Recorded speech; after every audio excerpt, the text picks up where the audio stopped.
ಅರಣ್ಯಕಾಂಡ ಅಧ್ಯಾಯ 14.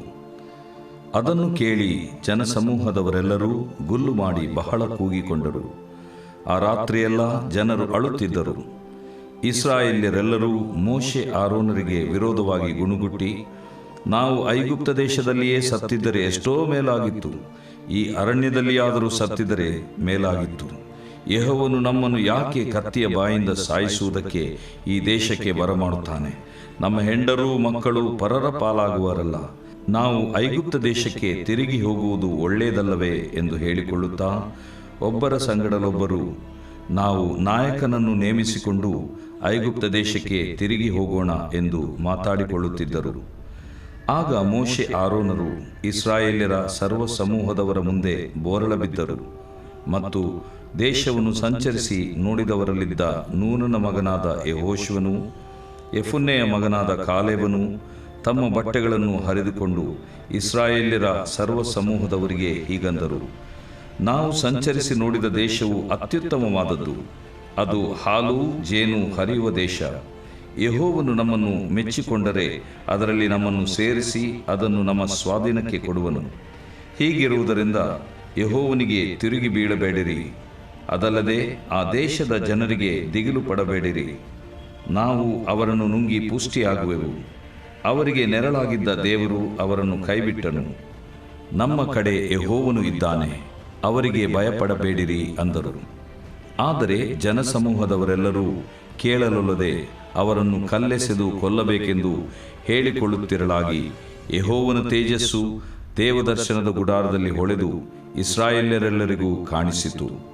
ಯೆಹೋವನು ಮೋಶೆಗೆ, ಈ ಜನರು ಇನ್ನು ಎಷ್ಟರ ಮಟ್ಟಿಗೆ ನನ್ನನ್ನು ಅಲಕ್ಷ್ಯ ಮಾಡುವರೋ? ನಾನು ನಡೆಸಿದ ಎಲ್ಲ ಮಹತ್ಕಾರ್ಯಗಳನ್ನು ಇವರು ಪ್ರತ್ಯಕ್ಷವಾಗಿ ನೋಡಿದಾಗ್ಯೂ ಇನ್ನೂ ಎಷ್ಟು ದಿನ ನನ್ನನ್ನು ನಂಬದೇ ಇರುವರೋ? ಆಗಲಿ, ನಾನು ಇವರಿಗೆ ವ್ಯಾಧಿಯನ್ನುಂಟು ಮಾಡಿ ಇವರನ್ನು ನಿರ್ಮೂಲ ಮಾಡಿ ಈ ಜನಕ್ಕಿಂತ ಹೆಚ್ಚಾಗಿಯೂ ಬಲಿಷ್ಠವಾಗಿಯೂ ಇರುವ ಜನಾಂಗವನ್ನು ನಿನ್ನ ಮೂಲಕವೇ ಹುಟ್ಟಿಸುವೆನು ಎಂದು ಹೇಳಿದನು. ಅದಕ್ಕೆ ಮೋಶೆ, ನೀನು ಹೀಗೆ ಮಾಡುವುದಾದರೆ ಐಗುಪ್ತರು ಈ ಸಮಾಚಾರವನ್ನು ಕೇಳುವರು. ನೀನು ತಮ್ಮ ಕೈಯೊಳಗಿಂದ ಈ ಜನವನ್ನು ಭುಜಪರಾಕ್ರಮದಿಂದ ತಪ್ಪಿಸಿದ ಸಂಗತಿಯನ್ನು ಈ ಕಾನಾನ್ ದೇಶದ ನಿವಾಸಿಗಳಿಗೆ ತಿಳಿಸಿರುವರು. ಅದಲ್ಲದೆ ಈ ದೇಶದವರು ನೀನು ಇಸ್ರಾಯೇಲ್ಯರ ಮಧ್ಯದಲ್ಲಿ ಇರುವ ಸಂಗತಿಯನ್ನು ಕೇಳಿದ್ದಾರೆ. ಹೇಗೆಂದರೆ, ಯೆಹೋವನೇ, ನೀನು ಇಸ್ರಾಯೇಲ್ಯರಿಗೆ ಪ್ರತ್ಯಕ್ಷವಾಗಿ ಕಾಣಿಸಿಕೊಳ್ಳುವವನಾಗಿ ಹಗಲಿನಲ್ಲಿ ಮೇಘಸ್ತಂಭದಲ್ಲಿಯೂ ರಾತ್ರಿಯಲ್ಲಿ ಅಗ್ನಿಸ್ತಂಭದಲ್ಲಿಯೂ ಇದ್ದು ಇವರ ಮುಂದೆ ನಡೆದು ಹೋಗುತ್ತೀಯಲ್ಲ. ಅದಲ್ಲದೆ ನೀನಿರುವ ಮೇಘವು ಇಸ್ರಾಯೇಲ್ಯರ ಮೇಲೆ ಇದೆಯಲ್ಲ. ಹೀಗಿರಲಾಗಿ ನೀನು ಒಂದೇ ಪೆಟ್ಟಿನಿಂದ ಈ ಜನರನ್ನು ಸಾಯಿಸಿದರೆ ನಿನ್ನ ಪ್ರಖ್ಯಾತಿಯನ್ನು ಕೇಳಿದ ಜನಾಂಗಗಳವರು ನಿನ್ನ ವಿಷಯದಲ್ಲಿ ಯೆಹೋವನು ಪ್ರಮಾಣಪೂರ್ವಕವಾಗಿ ವಾಗ್ದಾನ ಮಾಡಿದ ದೇಶದಲ್ಲಿ ಆ ಜನರನ್ನು ಸೇರಿಸುವುದಕ್ಕೆ ಶಕ್ತಿ ಸಾಲದೆ ಅವರನ್ನು ಅರಣ್ಯದಲ್ಲಿ ಕೊಂದು ಹಾಕಿಬಿಟ್ಟನು ಎಂದು ಮಾತಾಡಿಕೊಳ್ಳುವರು. ನನ್ನ ಸ್ವಾಮಿಯೇ, ನೀನು ನಿನ್ನ ವಿಷಯದಲ್ಲಿ ಯೆಹೋವನು ದೀರ್ಘಶಾಂತನು, ಬಹು ಪ್ರೀತಿಯುಳ್ಳವನು, ಅಪರಾಧ ಪಾಪಗಳನ್ನು ಕ್ಷಮಿಸುವವನು, ಆದಾಗ್ಯೂ ಅಪರಾಧಿಗಳನ್ನು ಶಿಕ್ಷಿಸದೆ ಬಿಡದವನು, ತಂದೆಗಳ ಪಾಪ ಫಲವನ್ನು ಮಕ್ಕಳ ಮೇಲೆ 3-4 ತಲೆಗಳ ಮೇಲೆ ಬರಮಾಡುವವನು ಎಂದು ಹೇಳಿದೆಯಲ್ಲ. ಈ ಮಾತಿಗೆ ದೃಷ್ಟಾಂತವನ್ನು ಕೊಟ್ಟು ನಿನ್ನ ಮಹಿಮೆಯನ್ನು ದೃಢಪಡಿಸಬೇಕು. ನಾವು ಐಗುಪ್ತ ದೇಶದಿಂದ ಬಂದದ್ದು ಮೊದಲುಗೊಂಡು ಇದುವರೆಗೆ ನೀನು ಈ ಜನರ ಪಾಪಗಳನ್ನು ಕ್ಷಮಿಸಿದ ಪ್ರಕಾರವೇ ಈಗಲೂ ಮಹಾಕೃಪೆಯಿಂದ ಇವರ ಪಾಪವನ್ನು ಕ್ಷಮಿಸಬೇಕೆಂದು ನಿನ್ನನ್ನು ಬೇಡಿಕೊಳ್ಳುತ್ತೇನೆ ಎಂದು ಪ್ರಾರ್ಥಿಸಿದನು. ಅದಕ್ಕೆ ಯೆಹೋವನು, ನಿನ್ನ ಪ್ರಾರ್ಥನೆಯ ಮೇರೆಗೆ ನಾನು ಕ್ಷಮಿಸಿದ್ದೇನೆ.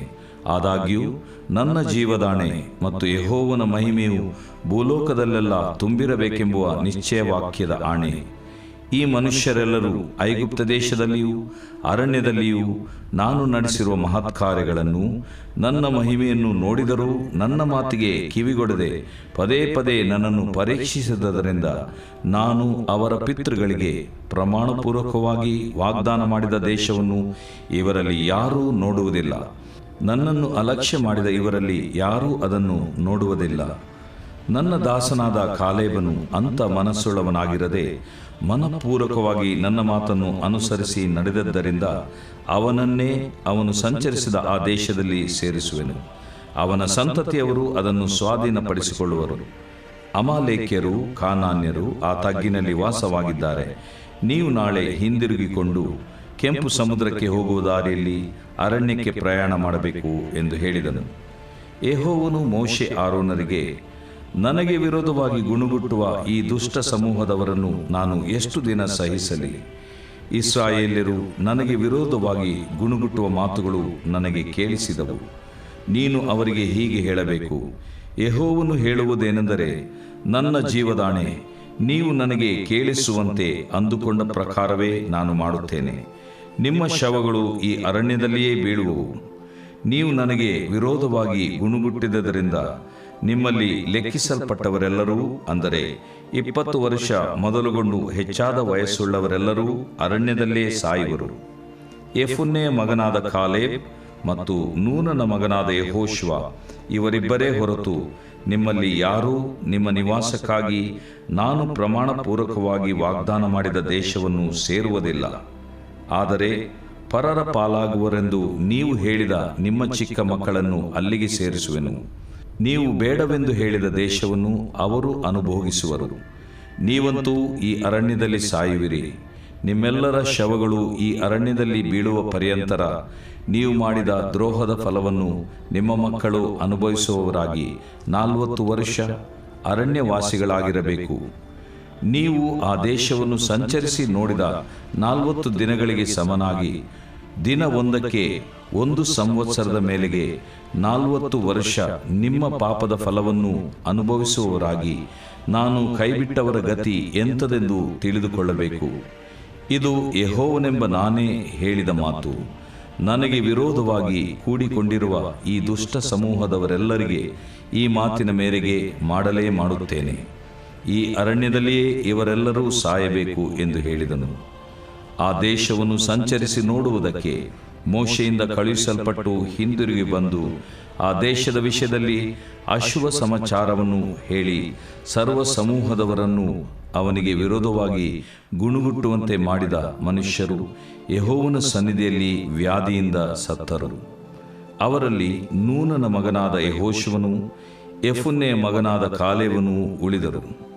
ಮೋಶೆ ಯೆಹೋವನ ಮಾತುಗಳನ್ನೆಲ್ಲ ಇಸ್ರಾಯೇಲ್ಯರಿಗೆ ತಿಳಿಸಲಾಗಿ ಅವರು ಬಹಳ ದುಃಖಪಟ್ಟರು. ಮರುದಿನ ಬೆಳಗ್ಗೆ ಜನರು ಎದ್ದು, ನಾವು ಪಾಪ ಮಾಡಿರುವುದು ನಿಜ. ಯೆಹೋವನು ವಾಗ್ದಾನ ಮಾಡಿದ ಸ್ಥಳಕ್ಕೆ ಹತ್ತೋಣ ಬನ್ನಿ ಎಂದು ಹೇಳಿಕೊಳ್ಳುತ್ತಾ ಆ ಬೆಟ್ಟದ ಮೇಲಕ್ಕೆ ಹತ್ತಿ ಹೋಗುವವರಾದರು. ಆದರೆ ಮೋಶೆ ಅವರಿಗೆ, ನೀವು ಯಾಕೆ ಹೀಗೆ ಮಾಡಿ ಯೆಹೋವನ ಆಜ್ಞೆಯನ್ನು ಮೀರುತ್ತೀರಿ? ಇದು ಕೈಗೂಡುವುದಿಲ್ಲ. ಯೆಹೋವನು ನಿಮ್ಮ ಸಂಗಡ ಇರುವುದಿಲ್ಲ. ಹತ್ತಬೇಡಿರಿ. ನೀವು ಶತ್ರುಗಳ ಮುಂದೆ ನಿಲ್ಲಲಾರದೆ ಬಿದ್ದು ಸತ್ತೀರಿ. ಅಲ್ಲಿ ಅಮಾಲೇಕ್ಯರು, ಕಾನಾನ್ಯರು ನಿಮ್ಮ ಎದುರಿನಲ್ಲಿರುವುದರಿಂದ ನೀವು ಅವರ ಕತ್ತಿಯಿಂದ ಸತ್ತೀರಿ. ನೀವು ಯೆಹೋವನ ಮಾತನ್ನು ಅನುಸರಿಸದೆ ತಿರುಗಿ ಬಿದ್ದ ಕಾರಣ ಆತನು ನಿಮ್ಮೊಂದಿಗೆ ಇರುವುದಿಲ್ಲ ಎಂದು ಹೇಳಿದನು. ಆದರೂ ಅವರು ಹಠಮಾಡಿ ಆ ಬೆಟ್ಟವನ್ನು ಹತ್ತಿದರು. ಯೆಹೋವನ ಒಡಂಬಡಿಕೆಯ ಮಂಜೂಷವು ಮತ್ತು ಮೋಶೆಯು ಪಾಳೆಯವನ್ನು ಬಿಡಲಿಲ್ಲ. ಆಗ ಆ ಬೆಟ್ಟದ ಸೀಮೆಯಲ್ಲಿ ವಾಸವಾಗಿದ್ದ ಅಮಾಲೇಕ್ಯರು, ಕಾನಾನ್ಯರು ಇಳಿದು ಬಂದು ಅವರನ್ನು ಹೊಡೆದು ಹೊರ್ಮಾ ಪಟ್ಟಣದವರೆಗೆ ಸಂಹರಿಸಿದರು. ದೇವರು ಪ್ರೀತಿಸುವ ಪ್ರೀತಿಯ ಬಿಗ್ ಜೆ ಟಿವಿ ವೀಕ್ಷಕರೇ, ಬನ್ನಿರಿ, ದೇವರ ವಾಕ್ಯವನ್ನು ನಾವು ಅಧ್ಯಯನ ಮಾಡಿಕೊಳ್ಳೋಣ. ನಾವು ದೇವರ ವಾಕ್ಯವನ್ನು ಅಧ್ಯಯನ ಮಾಡಿಕೊಳ್ಳುವಂತೆ ನಿಮ್ಮನ್ನು ಕರ್ತನಾದ ಯೇಸು ಕ್ರಿಸ್ತನ ಹೆಸರಿನಲ್ಲಿ ಸ್ವಾಗತಿಸುತ್ತೇವೆ. ಇಂದಿನ ನಮ್ಮ ಅಧ್ಯಯನ 14ನೇ ಅಧ್ಯಾಯ ಅರಣ್ಯಕಾಂಡ, the book of numbers chapter 14 verse 1. ಅದನ್ನು ಕೇಳಿ ಜನಸಮೂಹದವರೆಲ್ಲರೂ ಬಹಳವಾಗಿ ಕೂಗಿಕೊಂಡ್ರು, ಹತ್ಕೊಂಡು ಬಿಟ್ಟರು. ರಾತ್ರಿಯೆಲ್ಲ ನಿದ್ದೆ ಮಾಡಲಿಲ್ಲ, ಅಳುತ್ತಾ ಇದ್ದರು. ಮೋಶೆ ಆರೋನರಿಗೆ ವಿರುದ್ಧವಾಗಿ ಗೊಣಗುಟ್ಟಿದ್ದರು. ಆಮೇಲೆ ಹೇಳ್ತಾರೆ, ನಾವು ಐಗುಪ್ತದಲ್ಲಿ ಸತ್ತಿದ್ರೆ ಮೇಲಾಗಿರ್ತಿತ್ತು, ಅಥವಾ ಕನಿಷ್ಠ ಈ ಒಂದು ಅರಣ್ಯದಲ್ಲಿ ಆದರೂ ನಾವು ಸತ್ತಿದ್ರೆ ಎಷ್ಟು ಮೇಲಾಗಿತ್ತು. ಯಾಕೆ ನಾವು ವೈರಿಗಳ ಕತ್ತಿಯಿಂದ ಸಾಯಬೇಕು? ಈಗಾಗಲೇ ಅವರು ಇಮ್ಯಾಜಿನ್ ಮಾಡ್ಕೊಳ್ತಾ ಇದ್ದಾರೆ, ಈಗಾಗಲೇ ಅವರು ಊಹಿಸ್ಕೊಳ್ತಾ ಇದ್ದಾರೆ, ಅವರು ಬರ್ತಾರೆ, ಯುದ್ಧ ಮಾಡ್ತಾರೆ, ಅವರ ಕತ್ತಿಯಿಂದ ನಾವು ಸತ್ತೋಗ್ಬಿಡ್ತೇವೆ ಎಂಬುದಾಗೆಲ್ಲ ಅವರು ಯೋಚನೆ ಮಾಡಿ, ಇನ್ನೂ ಅವರು ಹೋಗಿಲ್ಲ, ಯುದ್ಧಕ್ಕೆ ಹೋಗಿಲ್ಲ, ಅವರೂ ಬರಲಿಲ್ಲ, ಇವರೂ ಹೋಗಲಿಲ್ಲ. ಆದರೆ ಇವೆಲ್ಲ ಅವರು ಊಹಿಸಿಕೊಂಡು ನಾವು ಐಗುಪ್ತ ದೇಶಕ್ಕೆ ತಿರುಗಿ ಹೋಗೋದು ಒಳ್ಳೆಯದಲ್ಲ, ನಾವು ಗುಲಾಮರಾಗಿರೋದು ಒಳ್ಳೆಯದು, ಸ್ವತಂತ್ರರಾಗಿ ಬಂದು ಸತ್ತು ಹೋಗೋದು ಒಳ್ಳೆಯದಲ್ಲ ಎಂಬುದಾಗೆಲ್ಲ ಅಡ್ವಾನ್ಸ್ ಥಿಂಕಿಂಗ್, ಮುಂಗಡವಾಗಿ ಅವರು ನಕಾರಾತ್ಮಕವಾದ ವಿಚಾರಗಳನ್ನು ಮಾಡಿಕೊಂಡರು. ಅಷ್ಟೇ ಅಲ್ಲ, ಮೋಶೆ ನಮಗೆ ಲೀಡ್ರ್ ಬೇಡ ಅನ್ನುವಂಥದ್ದನ್ನು ಇಂಡೈರೆಕ್ಟಾಗಿ ಅನೇರವಾಗಿ ಹೇಳಿಬಿಟ್ಟು 4ನೇ ವಚನ 14ನೇ ಅಧ್ಯಾಯ ಅರಣ್ಯಕಾಂಡ 4ನೇ ವಚನ, ನಾವು ನಾಯಕನನ್ನು ನೇಮಿಸಿಕೊಂಡು ಐಗುಪ್ತ ದೇಶಕ್ಕೆ ತಿರುಗಿ ಹೋಗೋಣ ಎಂಬುದಾಗಿ ಹೇಳಿಕೊಳ್ತಾರೆ. ವಿಷಾದಕರವಾದಂಥ ವಿಷಯ ಅಲ್ವಾ? ದೇವರ ಅದ್ಭುತವನ್ನು ನೋಡಿದರು, ದೇವರ ಒದಗುವಿಕೆಯನ್ನು ಹೊಂದಿದರು, ದೇವರ ಸನ್ನಿಧಾನವನ್ನು ಕಣ್ಣಾರೆ ಕಂಡರು, ಮೇಘಸ್ತಂಭವನ್ನು ಕಂಡರು, ಮತ್ತು ತಮ್ಮ ವಸ್ತ್ರಗಳಲ್ಲಿ ದೇವರು ಕೊಟ್ಟಂಥ ವಸ್ತ್ರ ಅದು ಹಳೇದಾಗಲಿಲ್ಲ, ಕಾಲಲ್ಲಿ ಚಪ್ಪಲಿ ಅದು ಸವದು ಹೋಗಲಿಲ್ಲ. ಕಾಲಲ್ಲಿ ದೇವರ ಒಂದು ಕಾರ್ಯ, ದೇಹದಲ್ಲಿ ದೇವರ ಕಾರ್ಯ, ಹೊಟ್ಟೆಯೊಳಗೆ ದೇವರ ಕಾರ್ಯ, ಕಣ್ಣಾರೆ ಕಂಡ ಕಾರ್ಯಗಳು ಇವೆಲ್ಲ ನೋಡಿದ್ದಾಗ್ಯೂ ಕೂಡ ಅವರು ಗೊಣಗುಟ್ಟಿದರು, ಅಪನಂಬಿಕೆ ಹೊಂದಿದವರಾಗಿದ್ದರು. ಹಾಗಾದರೆ ಎಂಥ ಆತ್ಮಿಕ ಸರಣಿಯ ಅನುಭವಗಳಿದ್ದರು, ಇನ್ನೊಂದು ಸಾರಿ ಹೇಳ್ತೀನಿ, ಎಂಥ ಆತ್ಮಿಕ ಸರಣಿಯ ಅನುಭವಗಳು ನಾವು ಹೊಂದಿದ್ದಾಗ್ಯೂ ಅಪನಂಬಿಕೆ, ತಿರುಗಿ ಬೀಳುವಿಕೆ, ಅವಿಶ್ರಾಂತಿ, ನಕಾರಾತ್ಮಕ ವಿಷಯಗಳು, ವಿಚಾರಗಳು ನಮಗೆ ಬರುವ ಸಾಧ್ಯತೆ. ಅದನ್ನು ನಾವು ತಡೆಗಟ್ಟಬೇಕು, ಅದನ್ನು ನಾವು ನಿಲ್ಲಿಸಬೇಕು. ಹೌದು, ಒಂದೇ ಮಾತಿನಲ್ಲಿ ಹೇಳಬೇಕಾದ್ರೆ 4-5 ವಿಷಯ ಹೇಳಿದೆ ನಾನು. ಎಂಥ ಆತ್ಮಿಕ ಅನುಭವ ನಾವು ಹೊಂದಿದ್ದಾಗ್ಯೂ, whatever series of spiritual encounters we may have, ನಮಗೆ ಅನೇಕ ಆತ್ಮಿಕ ಅನುಭವಗಳಿದ್ದಾಗ್ಯೂ ಅವಿಶ್ವಾಸ, ಅಪನಂಬಿಕೆ, ಅದರ ವಿಷಯದಲ್ಲಿ ನಾವು ಜಾಗೃತಿಯಿಂದಿರಬೇಕು. ಅವಿಶ್ವಾಸದ ವಿಶ್ವಾಸಿ ಆಗಬಾರದು. ಅವರು ಸ್ಟಾರ್ಟ್ ಮಾಡುವಾಗ, ಪ್ರಾರಂಭ ಮಾಡಿದಾಗ ಒಳ್ಳೆ ವಿಶ್ವಾಸಿಯಾಗಿ ಪ್ರಾರಂಭ ಮಾಡಿದರು, ನಡುವೆ ಭಯ ಹಿಡಿದು ಅವಿಶ್ವಾಸಕ್ಕೆ ತುತ್ತಾದರು. ಅವಿಶ್ವಾಸದ ಭಾಷೆ, ಪ್ರಕಟಣೆ, ಪ್ರವಾಹ ಏನು ಗೊತ್ತಿದೆಯೋ, ಗೊಣಗುಟ್ಟುವಿಕೆ. Grumbling is an expression of our unbelief. ನಮ್ಮಲ್ಲಿ ಅಪನಂಬಿಕೆ ಇದ್ದ ಪಕ್ಷದಲ್ಲಿ ಆ ಅಪನಂಬಿಕೆ ಆತ್ಮ ಬಾಯಿಂದ ಗೊಣಗುಟ್ಟುವಿಕೆಯಾಗಿ ಬರ್ತದೆ. ಈ ಹೊಸ ವರ್ಷದ ಪ್ರಾರಂಭದಲ್ಲಿ ಒಂದು ಚಿಕ್ಕ ತೀರ್ಮಾನ ನಾನು ತಗೊಂಡೆ, ಅದನ್ನು 100% ಕೈಕೊಂಡು ನಡಿಲಿಕ್ಕೆ ಆಗಲಿಲ್ಲ, ಆದರೂ ಯತ್ನಿಸ್ತಾ ಇದ್ದೇನೆ ದೇವ್ರ ಕೃಪೆಯಿಂದ. ಅದೇನೆಂದರೆ 0 ಗ್ರಂಬ್ಲಿಂಗ್, 0 ಗೊಣಗುಟ್ಟುವಿಕೆ. ಈ ವರ್ಷ ಮಾತ್ರ ಅಲ್ಲ, ಜೀವಮಾನವೆಲ್ಲ ಆ ರೀತಿಯಾಗಿರ್ಬೇಕಂತ ನನ್ನ ಆಶೆ. ನಾವು ಅಷ್ಟೇ ಅಲ್ಲ, ನಾವೆಲ್ಲರೂ ಇರಬೇಕಂತ ದೇವರು ಇಷ್ಟಪಡ್ತಾರೆ. ಆದರೆ ಇಸ್ರಾಯೇಲರಲ್ಲಿ ಬಹುಪಾಲರು, ಮೆಜಾರಿಟಿ ನಾಯಕರು, ಪ್ರತಿನಿಧಿಗಳು, ವಿಶ್ವಾಸಿಗಳು ಅವಿಶ್ವಾಸ ಎಂಬ ಪಿಡುಗಿಗೆ ದೇ ವೇರ್ ಪ್ಲೇಗ್ಡ್ ವಿತ್ ಅನ್ಬಿಲೀಫ್. ಈ ರೀತಿಯಾಗಿ ಅವರು ಹೇಳ್ತಾ ಇದ್ದಾಗ ಮೋಶೆ ಆರೋನರ ಪ್ರತಿಕ್ರಿಯೆ ಏನು ಗೊತ್ತಾ? ಇಸ್ರಾಯೇಲರ ಸರ್ವ ಸಮೂಹದವರ ಮುಂದೆ ಬೋರ್ಲು ಬಿದ್ದರು. ವಾವ್! 5ನೇ ವಚನದಲ್ಲಿ ನಾವು ಅದನ್ನು ನೋಡ್ಕೊಳ್ತಿದ್ವಿ, ಅರಣ್ಯಕಾಂಡ 14:5. ಆದರೆ ಯೆಹೋಶುವನು ಕಾಲೇಬನು ತಮ್ಮ ಬಟ್ಟೆಗಳನ್ನು ಹರ್ಕೊಂಡ್ರು, ಪಶ್ಚಾತ್ತಾಪಪಟ್ಟರು. ಅವರು ಅನಂತರ ಒಂದು 12 ವಿಶ್ವಾಸದ ಅರಿಕೆಗಳನ್ನು ಮಾಡ್ತಾರೆ. The confession of faith, confession of faith ಏನಂತ ಹೇಳಿದರು? 8ನೇ ವಚನದಿಂದ ಅಥವಾ 7ನೇ ವಚನದಿಂದ ಇದೆ ಅದು, 14ನೇ ಅಧ್ಯಾಯ 7ನೇ ವಚನದಿಂದ. ನಾವು ನೋಡಿದ ದೇಶವು ಅತ್ಯುತ್ತಮವಾದದ್ದು, ಕನ್ನಡದಲ್ಲಿ ಬರೀ ಉತ್ತಮವಾದದ್ದಲ್ಲ, ಅತ್ಯುತ್ತಮವಾದದ್ದು, ಹಾಲು ಜೇನು ಹರಿಯುವ ದೇಶ. ಯೆಹೋವನು ನಮ್ಮನ್ನು ಮೆಚ್ಕೊಳ್ತಾನಂತ ಅವ್ರಿಗೆ ನಂಬಿಕಿತ್ತು. ಸ್ವಾಧೀನಕ್ಕೆ ನಮಗೆ ಆತನು ಕೊಡ್ತಾನೆ. ದೇವರಿಗೆ ತಿರುಗಿ ಬೀಳಬೇಡ್ರಿ. ವಿಶ್ವಾಸ ಇರುವಂಥ ವ್ಯಕ್ತಿ ತಿರುಗಿ ಬೀಳುವಿಕೆಯನ್ನು ಅಡ್ಡಿಪಡಿಸ್ತಾನೆ. ಅದಲ್ಲದೆ ಆ ದೇಶದ ಜನರಿಗೆ ದಿಗುಲು ಪಡಬೇಡ್ರಿ, ನಾವು ಅವರನ್ನು ನುಂಗಿ, ಅವ್ರು ನಮ್ಮನ್ನು ನುಂಗೋದಲ್ಲ, ನಾವು ಅವರನ್ನು ನುಂಗಿ ಪುಷ್ಟಿಯಾಗುವೆವು. ಅವರಿಗೆ ನೆರಳಾಗಿದ್ದ ದೇವರು ಅವರನ್ನು ಕೈಬಿಟ್ಟನು. ನಮ್ಮ ಕಡೆ ಯೆಹೋವನಿದ್ದಾನೆ. ದೇವರು ಇರುವಾತನೇ ಆಗಿರುವಾತನು ನಮ್ಮ ಜೊತೆಗಿದ್ದಾನೆ, ಅವರಿಗೆ ಭಯಪಡಬೇಡ್ರಿ ಅಂತ ಹೇಳಿದ್ದಾಗ್ಯೂ ಜನರಿಗಾಗಲೇ ಆ ಒಂದು ಅವಿಶ್ವಾಸ ಎಂಬಂಥ ಆತ್ಮಕ್ಕೆ ಬಲಿಪಶುವಾಗಿಬಿಟ್ಟಿದ್ರು. ಆದ ಕಾರಣ 10ನೇ ವಚನದಲ್ಲಿ ಅವರನ್ನು ಕಲ್ಲೆಸೆದು ಕೊಲ್ಲಬೇಕೆಂದು ಇದ್ದಂಥ ಟೈಮ್ನಲ್ಲಿ ಒಳ್ಳೆ ಟೈಮು. ಆ ರೀತಿಯ ಕಲ್ಲೆಸೆದು ಮರುಭೂಮಿಯಲ್ಲಿ ಎಲ್ಲಿ ಕಲ್ಲು ಸಿಕ್ತೋ ಗೊತ್ತಿಲ್ಲ, ಆದರೆ ಕಲ್ಲೆಸೆದು ಕೊಲ್ಲಬೇಕಂತಿದ್ದಾಗ ದೇವರ ತೇಜಸ್ಸು ದೇವದರ್ಶನ ಗುಡಾರದ ಮೇಲೆ ಹೊಳೆದು ಇಳಿದು ಬಂತು ಮತ್ತು ಇಸ್ರಾಯೇಲರೆಲ್ಲರಿಗೂ ಕಾಣಿಸಿಕೊಂಡಿತು. ಬರೀ ಮೋಶೆ ನೋಡಲಿಲ್ಲ, ಬರೀ ಆರೋನರು ನೋಡಲಿಲ್ಲ, ಬರೀ ಮಿರಿಯಾಮಳು ನೋಡಿದ್ದಲ್ಲ, ಯೆಹೋಶುವನ ಕಾಲೇಬ್ ನೋಡಿದ್ದಲ್ಲ, ಇಸ್ರಾಯೇಲರು ಎಲ್ಲರಿಗೂ ಕಾಣಿಸ್ತು. ಆನಂತರ ದೇವರು ಬೇಸರಪಟ್ಟು ಮೋಶೆಗೆ ಹೇಳಿದ್ದೇನಂತ ಹೇಳಿದ್ರೆ, ಇವರನ್ನು ಸಂಹಾರ ಮಾಡಿ ನಿನ್ನ ಮೂಲಕವಾಗಿ ಒಂದು ಹೊಸ ಜನಾಂಗವನ್ನು ನಾನು ಎಬ್ಬಿಸ್ತೇನೆ ಅಂತ ಹೇಳಿದಾಗ ಮೋಶೆ ಮಾತು ಹೈ ಕ್ಲಾಸ್ ಮಾತು. 13ನೇ ವಚನದಿಂದ ನಾವು ನೋಡುವಾಗ, ದೇವರೇ ನೀನು ಹೀಗೆ ಮಾಡಿಬಿಟ್ರೆ, ನೀನು ಜನರನ್ನು ಈ ರೀತಿಯಾಗಿ ಮಾಡಿಬಿಟ್ರೆ ಐಗುಪ್ತದವ್ರು ನಿನ್ನ ಬಗ್ಗೆ ಏನು ಅಂದ್ಕೊಳ್ತಾರೆ, ಅಥವಾ ಈ ಕಾನಾನ್ ದೇಶದವರು ನಿನ್ನ ಬಗ್ಗೆ ಕೇಳಿದ್ದಾರೆ, ಕಾನಾನ್ ದೇಶದವ್ರು ನಿನ್ನ ಬಗ್ಗೆ ಏನು ಅಂದ್ಕೊಳ್ತಾರೆ.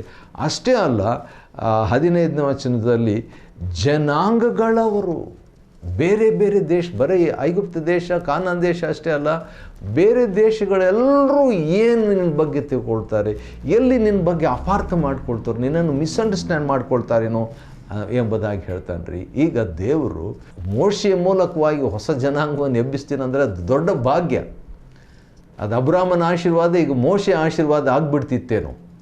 ಆದರೆ ಈಗ ಅವನೇನು ಹೇಳ್ತಾನೆ, ದೇವರ ನಾಮದ ಬಗ್ಗೆ, ದೇವರ ಬಗ್ಗೆ, ದೇವರ ಪ್ರಖ್ಯಾತಿಯ ಬಗ್ಗೆ, ದೇವರ ಸಾಕ್ಷಿಯ ಬಗ್ಗೆ ಅವನಿಗೆ ಬೇಸರ ಇತ್ತು, ಅದರ ಬಗ್ಗೆ ಚಿಂತೆ ಇತ್ತು. ಬೇಸರ ಅಲ್ಲ, ಚಿಂತೆ ಇತ್ತು, ಕಾಳಜಿ ವಹಿಸಿದ್ದ. ಆದ ಕಾರಣ ಆ ರೀತಿಯಾಗಿ ಹೇಳಿಬಿಟ್ಟು ದೇವರು ತನ್ನ ಹತ್ರ ಹೇಳಿದಂಥ ಒಂದು ಮಾತನ್ನು ದೇವರಿಗೆ ಈಗ ಹೇಳ್ತಾ ಇದ್ದಾನೆ ರೀ.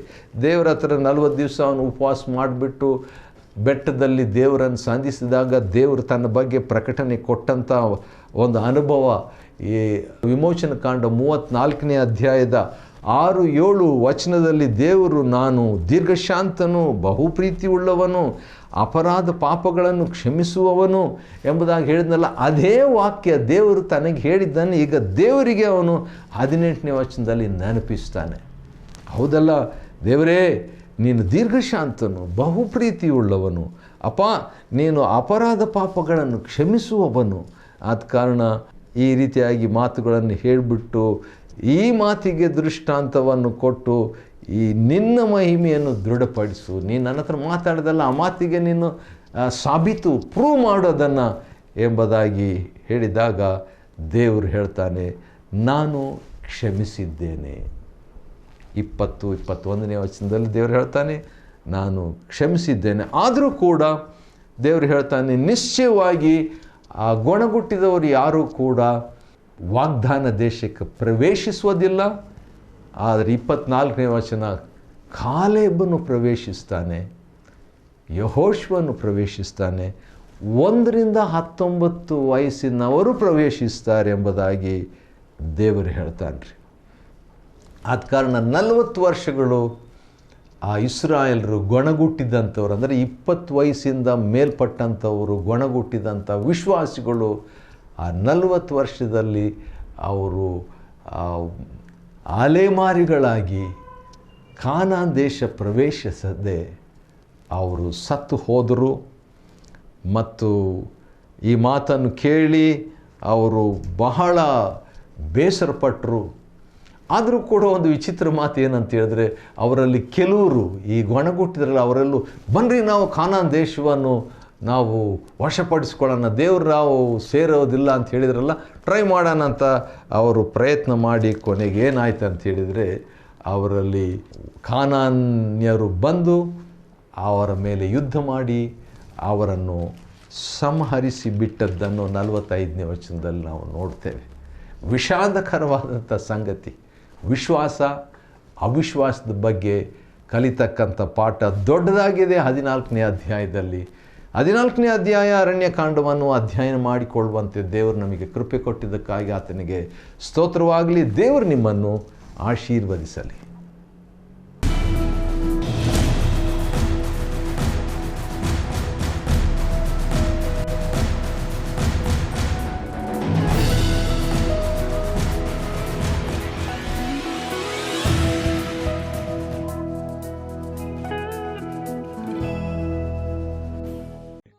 Chapter 14. And all the congregation lifted up their voice and cried, and the people wept that night. And all the children of Israel murmured against Moses and against Aaron. And the whole congregation said unto them, Would God that we had died in the land of Egypt, or would God we had died in this wilderness? And wherefore hath the Lord brought us unto this land, to fall by the sword, that our wives and our children should be a prey? Were it not better for us to return into Egypt? And they said one to another, Let us make a captain, and let us return into Egypt. Then Moses and Aaron fell on their faces before all the assembly of the congregation of the children of Israel. And Joshua the son of Nun, and Caleb the son of Jephunneh, which were of them that searched the land, rent their clothes. And they spake unto all the company of the children of Israel, saying, The land which we passed through to search it is an exceeding good land. If the Lord delight in us, then he will bring us into this land, and give it us, a land which floweth with milk and honey. Only rebel not ye against the Lord, neither fear ye the people of the land, for they are bread for us. Their defense is departed from them, and the Lord is with us. Fear them not. But all the congregation bade stone them with stones. And the glory of the Lord appeared in the tabernacle of the congregation before all the children of Israel. And the Lord said unto Moses, How long will this people provoke me, and how long will it be ere they believe me, for all the signs which I have shewed among them? I will smite them with a pestilence, and disinherit them, and will make of thee a greater nation and mightier than they. And Moses said unto the Lord, Then the Egyptians shall hear it, for thou broughtest up this people in thy might from among them, and they will tell it to the inhabitants of this land. For they have heard that thou, Lord, art among this people, that thou, Lord, art seen face to face, and that thy cloud standeth over them, and that thou goest before them by daytime in a pillar of a cloud, and in a pillar of fire by night. Now if thou shalt kill all this people as one man, then the nations which have heard the fame of thee will speak, saying, Because the Lord was not able to bring this people into the land which he sware unto them, therefore he hath slain them in the wilderness. And now I beseech thee, let the power of my Lord be great, according as thou hast spoken, saying, The Lord is long-suffering and of great mercy, forgiving iniquity and transgression, and by no means clearing the guilty, visiting the iniquity of the fathers upon the children unto the third and fourth generation. Pardon, I beseech thee, the iniquity of this people, according unto the greatness of thy mercy, and as thou hast forgiven this people from Egypt even until now. And the Lord said, I have pardoned according to thy word, but as truly as I live, all the earth shall be filled with the glory of the Lord, because all those men which have seen my glory and my miracles, which I did in Egypt and in the wilderness, and have tempted me now this 10 times, and have not hearkened to my voice, surely they shall not see the land which I swear unto their fathers, neither shall any of them that provoke me see it. But my servant Caleb, because he had another spirit with him, and hath followed me fully, him will I bring into the land whereinto he went, and his seed shall possess it. Now the Amalekites and the Canaanites dwelt in the valley. Tomorrow turn you, and get you into the wilderness by the way of the Red Sea. And the Lord spake unto Moses and unto Aaron, saying, How long shall I bear with this evil congregation, which murmur against me? I have heard the murmurings of the children of Israel, which they murmur against me. Say unto them, As truly as I live, saith the Lord, as ye have spoken in mine ears, so will I do to you. Your carcasses shall fall in this wilderness, And all that were numbered of you according to your whole number, from 20 years old and upward, which have murmured against me, doubtless ye shall not come into the land concerning which I swear to make you dwell therein, save Caleb the son of Jephunneh, and Joshua the son of Nun. But your little ones, which ye said should be a prey, them will I bring in, and they shall know the land which ye have despised. But as for you, your carcasses, they shall fall in this wilderness. And your children shall wander in the wilderness 40 years, and bear your whoredoms, until your carcasses be wasted in the wilderness. After the number of the days in which ye search the land, even 40 days, each day for a year, shall ye bear your iniquities even 40 years. And ye shall know my breach of promise. I, the Lord, have said, I will surely do it unto all this evil congregation that are gathered together against me. In this wilderness they shall be consumed, and there they shall die. And the men which Moses sent to search the land, who returned and made all the congregation to murmur against him, by bringing up a slander upon the land, even those men that did bring up the evil report upon the land, died by the plague before the Lord. But Joshua the son of Nun, and Caleb the son of Jephunneh, which were of the men that went to search the land, lived still. And Moses told these sayings unto all the children of Israel, and the people mourned greatly. And they rose up early in the morning, and gat them up into the top of the mountain, saying, Lo, we be here, and will go up unto the place which the Lord hath promised, for we have sinned. And Moses said, Wherefore now do ye transgress the commandment of the Lord? But it shall not prosper. Go not up, for the Lord is not among you, that ye be not smitten before your enemies. For the Amalekites and the Canaanites are there before you, and ye shall fall by the sword, because ye are turned away from the Lord, therefore the Lord will not be with you. But they presumed to go up unto the hilltop. Nevertheless the ark of the covenant of the Lord and Moses departed not out of the camp. Then the Amalekites came down, and the Canaanites which dwelt in that hill, and smote them, and discomfited them, even unto Hormah.